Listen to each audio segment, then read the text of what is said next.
स्वागत है आपका अपने YouTube चैनल दीक्षित की दुनिया में।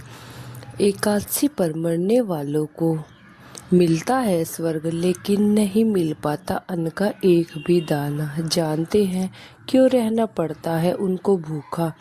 चलिए वीडियो को शुरू करते हैं। एकादशी के मौके पर हम आपको यह बताएंगे कि स्वर्ग लोक पहुंचने वाली आत्मा को भूखा क्यों रहना पड़ता है। शास्त्रों व पुराणों के अनुसार पितृपक्ष में पितरों के नाम का श्राद्ध कर्म करने से पितृ प्रसन्न होते हैं और पितृदोष से भी मुक्ति मिलती है। गरुड़ पुराण के अनुसार एकादशी का व्रत रखने वाले व्यक्ति की अगर मृत्यु एकादशी के दिन ही हो जाए तो उसकी आत्मा सीधे स्वर्ग लोक में चली जाती है और व्यक्ति जन्म मरण के बंधन से मुक्त होकर मोक्ष को प्राप्त होता है।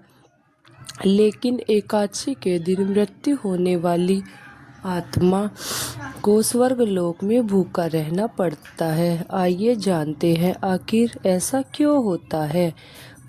परिजनों के बीच भटकती है आत्मा। गरुड़ पुराण के में समेत अन्य पुराण में भी बताया गया है कि जब किसी व्यक्ति की मृत्यु हो जाती है तो यमदूत उस आत्मा को अपने साथ यमलोक लेकर चले जाते हैं, जहां उसके पाप व पुण्य के कर्मों का लेखा जोखा होता है। फिर 24 घंटे बाद ही आत्मा उसके घर में वापस छोड़ दी जाती है। यमदूत द्वारा छोड़े जाने के बाद मृत व्यक्ति की आत्मा अपने परिवारजनों के बीच भटकती रहती है, अपने प्रियजनों को पुकारती है, लेकिन उस आत्मा को अन्य कोई नहीं सुन सकता। परिवारजनों को रोते बिलखते देखकर आत्मा फिर से अपने शरीर में प्रवेश करने की कोशिश करती है, लेकिन यमदूतों के पास में बंधे होने के कारण आत्मा ऐसा नहीं कर पाती। इसलिए एकादशी के दिन आत्मा को रहना पड़ता है भूखा। एकादशी के दिन जिस व्यक्ति की मृत्यु हो जाती है वह सीधे स्वर्गलोक में चली जाती है, लेकिन उनको वहां इस दिन भूखा रहना पड़ता है। गरुड़ समेत अन्य पुराण में एकादशी के दिन स्वर्ग समेत सभी लोकों में भंडारा बंद रहता है, जिसकी वजह से इस दिन आत्मा को इस दिन भूखा ही रहना पड़ता है। इस दिन स्वर्ग लोक के सभी एकादशी का व्रत रखते हैं। हालांकि व्यक्ति से जुड़े पाप व पुण्य का लेखा जोखा समेत सभी कार्य किए जाते हैं, लेकिन इस दिन भोजन किसी को नहीं मिलता।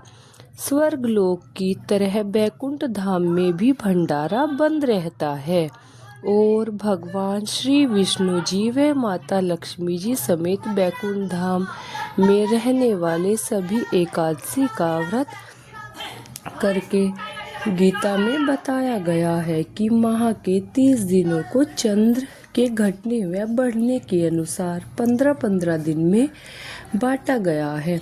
15 दिन को शुक्ल पक्ष व 15 दिन को कृष्ण पक्ष कहा जाता है। जब चंद्रमा बढ़ने लगता है उसको शुक्ल पक्ष और जब चंद्रमा घटने लगता है उसको कृष्ण पक्ष कहते हैं। शुक्ल पक्ष के अंतिम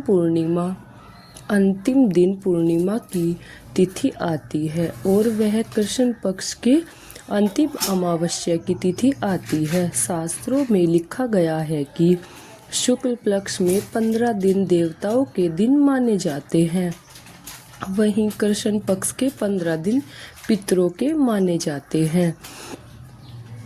देवताओं के दिन को उत्तरायण और पितरों के दिनों को दक्षिणायन काल कहा जाता है। गीता में बताया गया है कि जिस व्यक्ति की देवताओं के दिनों में यानी शुक्ल पक्ष में मृत्यु हो जाती है वे जन्म मरण के बंधन से मुक्त हो जाते हैं और वही उसके पितृ में काल यानी कृष्ण पक्ष में मृत्यु होती है उसका जन्म मरण से फिर पृथ्वी पर होता है।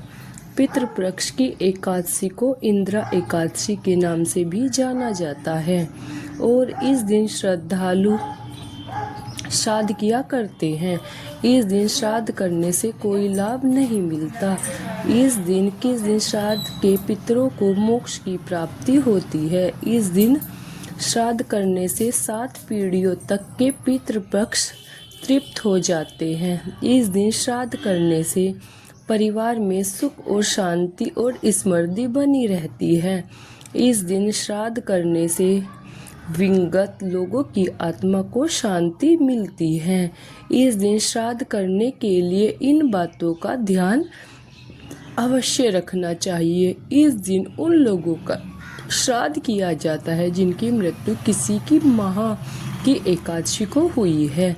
यदि इस दिन उन लोगों को भी श्राद्ध किया जाता है जिनका संन्यास धारण करने के बाद निधन हो जाता है।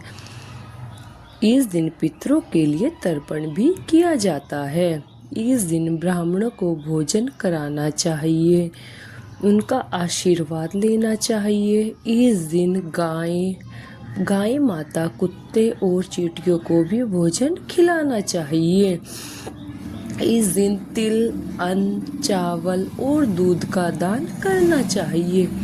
इस दिन कोए को भी भोजन कराना चाहिए।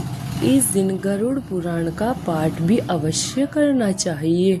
इस दिन जरूरतमंदों लोगों को अनाज, धन, जूते, चप्पल, कपड़े, खाने आदि का दान करना चाहिए। यहाँ पितृ के उद्धार के लिए एकादशी पर क्या क्या क्रम करने चाहिए। एकादशी का श्राद्ध करने से पितरों को अधोगति से मुक्ति प्राप्त होती है तथा संगति प्राप्त होती है। मान्यताओं के अनुसार यदि कोई पूर्वज जाने अनजाने में हुए अपने पाप कर्म के कारण यमलोक यानी नरक में अपने कर्मों का दंड भोग रहे होते हैं तो इस दिन एकादशी पर विधि पूर्वक व्रत करने से इस व्रत के पुण्य को पूर्व जन्म के नाम का दान कर दिया जाता है तो उसे इस दंड से छुटकारा प्राप्त होता है और स्वर्ग की प्राप्ति होती है। एकादशी तिथि का श्राद्ध करने से ऋणी और सन्यासी को आशीर्वाद प्राप्त होता है। पितृपक्ष की एकादशी के दिन भगवान शालिग्राम की मूर्ति का पूजन करें। ब्राह्मणों को भोजन कराना चाहिए और पितरों का तर्पण भी करना चाहिए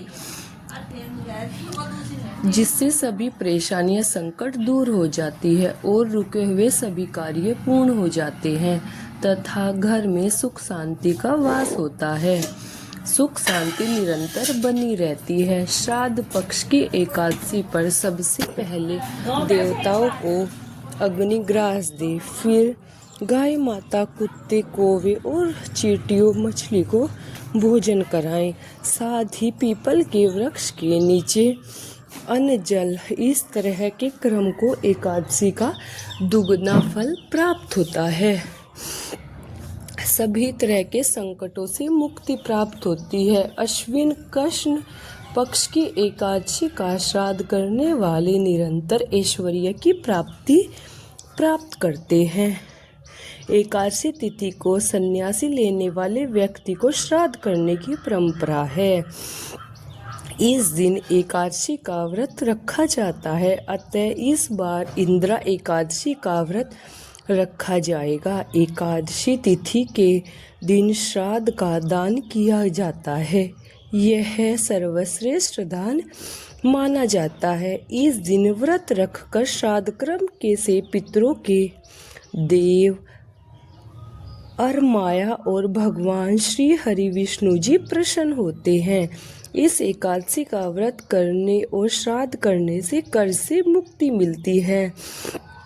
एकादशी तिथि का श्राद्ध करने वाले को समस्त वेदों का ज्ञान प्राप्त होता है। एकादशी की श्राद्ध करने वाले के जीवन में संपूर्ण पाप कर्मों का विनाश हो जाता है। इस दिन पूजा करने से आप जाने अनजाने में हुए अपने पाप कर्मों से छुटकारा पा सकते हैं। जय श्री कृष्णा। दोस्तों, अगर आपको यह जानकारी अच्छी लगी हो तो कमेंट करके ज़रूर बताना। और अगर हमारी वीडियो पसंद आई हो तो